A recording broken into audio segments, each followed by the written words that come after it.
process was like. Humbling. You're basically saying, hi, I'd like to be trusted with tools that can cause mischief, more mischief, and you get to hear a couple of hundred people's opinions about your edits.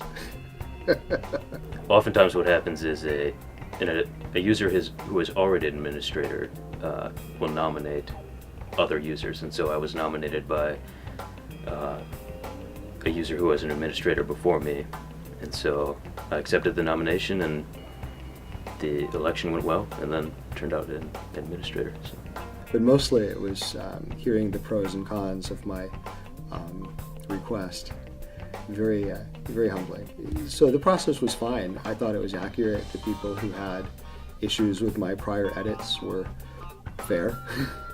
And the people who favored my adminship were able to recognize my limitations and overlook them, or forgive them, I should say. And I made an admin on my first try. There's some bureaucracy to it, but I'm not sure that can be avoided. It's just kind of a necessary evil that we have to, vote, and one user tells another that they do or do not want them to be an administrator. That sometimes that can raise some tension, but I'm not sure there's a better way to do it. Maybe there is, but I think the current system does its job. I like the feedback, good and bad. It was difficult, to read about yourself in a candid manner. If you could read people's minds, boy, it's a little bit different from what people say. In this case, people are very candid, but I liked that. There wouldn't be any dislikes that are specific to the RfA process. It's an open process. Anybody can participate. Anybody can add their ideas, including people whose intentions aren't very nice, or maybe they don't intend to be helpful to the Wikipedia, but they can still contribute. That's not unique to the RfA process, though.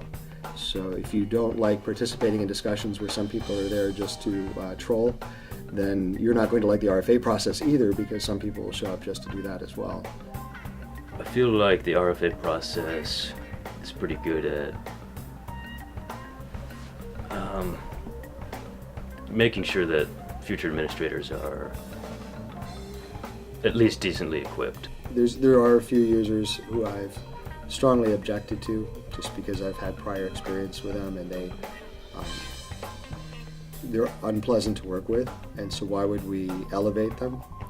But that's typically my only objection. I think they've done a pretty good job overall of just the administrators that are promoted are just experienced, and that's great. I suppose some people might object to the public nature of it. Imagine getting your annual review in front of an audience, and a user participation audience where people can come down to the microphone and speak their mind, and you're trying to figure out who they are and where they might have known you from, and yet they're telling you things about yourself that either are painfully true or possibly not even true.